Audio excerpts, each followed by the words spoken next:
Hey guys, today we're going to talk about gut instincts. And this today, basically, we're going to talk about gut instincts in the case that I had with the patient with TPA just this week. And this was very interesting a case where we gave TPA and um, where the patient did very well. And it was based on gut instinct that I gave it. And then there was one case also where I didn't give TPA. And and this was a really hard decision, is not to give TPA in this situation. And it ended up being the right decision to make. And sometimes you just have to trust your gut and in medicine. So I'm just gonna go ahead and go straight to it, the point. And here is one video that I wanted to show you, which is quite interesting. It's a gut instincts you should not ignore video. It's got about 5,000 views on it, and it's pretty cool. Or it's got like 50,000 views on it. Oop. And this is the video. Great. So it's right here. And so right here. So this is Your instincts can usually be fast when you're in danger, and it can help you avoid many potentially dangerous situations. so your instincts can tell you in your gut when you're avoiding or when danger is there for you. But what I loved about this video is that your instincts can also really play a big powerful role in and when you're trying to make a decision for another person. And this is coming up today, time and time again. We're in India, we gave TPA, one patient did well, and then one patient, everybody wanted to give TPA to this person. Um, this man, his son, really wanted to give TPA to his son, and he basically has severe problems with bruising on his body, but never had any bleeding problems, wasn't on any blood thinners or anything like that.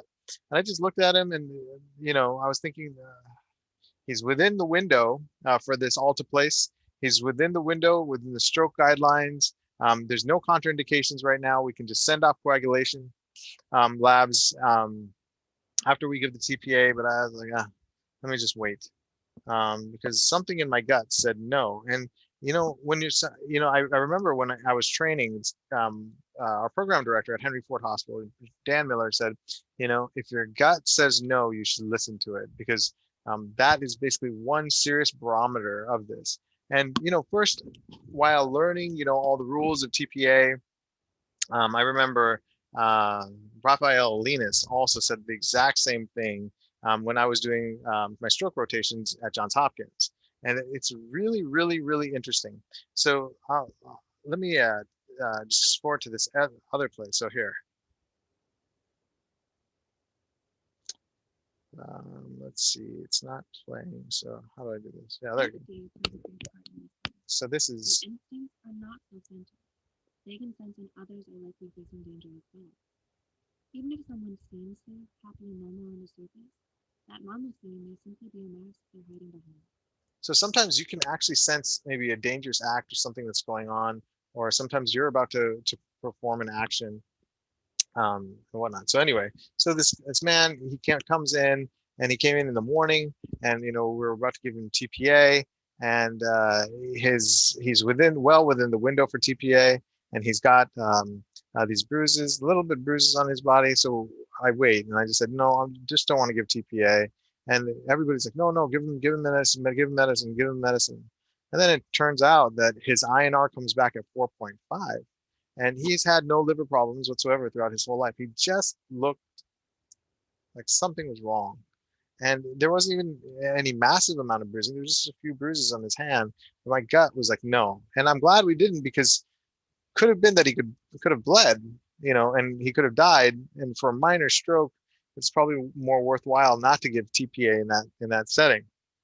Um, then there's another patient who, just um, had an NIH stroke scale of 0, but we had the language barrier that was there, and something just told me that, okay, there's a language barrier here. But when I listened to the cadence of the language, it just didn't seem right. And I was like, "Ugh," people usually talk in a very fluid way. It just didn't seem like it was correct, but it could have been mistaken for just her language and the fact that the patient did have a different language. But we ended up giving TPA in that case. The CT scan was normal, but the MRI came back showing a small stroke. And her NIH stroke scale did come back 0. And where her stroke was definitely was in the left hemisphere and could have caused some serious problems. So it made me want to really think about gut instinct today. So what I did is I went to YouTube and I tried to find anything that is on gut instinct and medical decision making. But no, I really couldn't find that. But I do know that this guy named Angelo Quattramatos in my fellowship at Henry Ford, he put up this diagram and it said, high risk decisions versus low risk decisions, and what people usually have a penchant for. I really didn't understand the diagram all that well, and I even asked him again, and I didn't get it after that either. But I think the big picture concept I did understand, which was basically that if you're used to taking high risk decisions, you'll most likely make more high risk decisions. And if you're used to taking low risk decisions, you'll probably be more conservative with TPA. But the the ultimate goal of being pretty successful is a mix of high risk and low risk decisions. So I guess when your gut says no, how do you turn that into something practical? So this is the way I dealt with it. I was like, okay, my gut is saying no. And you should actually systematize this in your life, because you want your gut to say one thing, then you want to double check your gut with your mind and say, okay, what is it about the situation that I can do to reaffirm this hypothesis that the gut is offering? And you can do different tests in a situation, like say it's a social setting or whatnot. You can do different tests. If it's and just put together a point of 3 different points of, uh, uh, of data points to it to say, okay, I had this gut instinct, and these are the 3 things that I had experiences with in this epoch, whether it's taking a job or whether it's seeing a patient and whatnot. So what I did is I had this gut feeling with this patient who I didn't give TPA to. And then that gut feeling, how did I check it? I was like, okay, let me check the coagulation really diligently. Let's run it off really diligently, and let's find out what exactly is going on. And let me go down and check behind every single nook and cranny that I can to see if I can prove my hypothesis. And it ended up being true. I'm thankful because we didn't give TPA to the patient, and it turned out that he has an absolute contraindication. And so that made me happy. So now going to here, um, this is something that I saw from, oh yes, Oprah. And I usually don't listen to Oprah, but this popped up in Gut Instincts. But this is exactly it. That doesn't make any sense. That's it. That's exactly what I think that I don't think I could have said it better.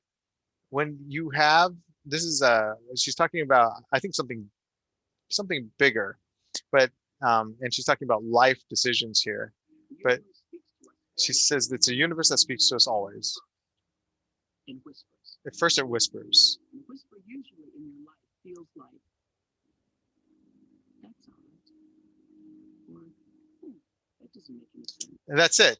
So that's exactly the feeling I had. I don't think I could describe it anymore. So if you can capitalize on this feeling, I believe that by capitalizing on your gut instincts and your intellect at the same time, when you have all of these things and they're aligned, then you have something. And if in scripturally, there's a saying that Chaitanya Mahaprabhu has, and he says, "Don't do it if you're unsure." And it's probably the most important thing. Don't do it if you're unsure. And I heard this from a higher saint, and I don't have the validity of the exact sentence, but it rung true for me that if he's saying this, and he's supposed to be the supreme, and this comes from such a high level, is that maybe he's saying he's saying that you shouldn't do it because you're unsure about it. Just don't go for it. And if you have that level of unsurety, I think it's a double-edged sword, because number one, you won't be successful unless you're absolutely sure that that um, that this is what you want to do, and then, or that this is exactly it. Like, you probably, say for example, you're taking a decision as far as taking a job or something like that. If you're not fully 100% there, don't do it because you're unsure. You'll be in two different places. That's one way that it can be taken. The other way it can be taken is is if you're unsure, maybe there's a reason that you're unsure, and there's a supreme guidance saying that I'm not giving you the surety of this right now. You should double check, take some time, meditate on it, and get that surety that yes, if you give it a try, you at least won't regret giving it a try. So that's that decision making process, and I just want to share that.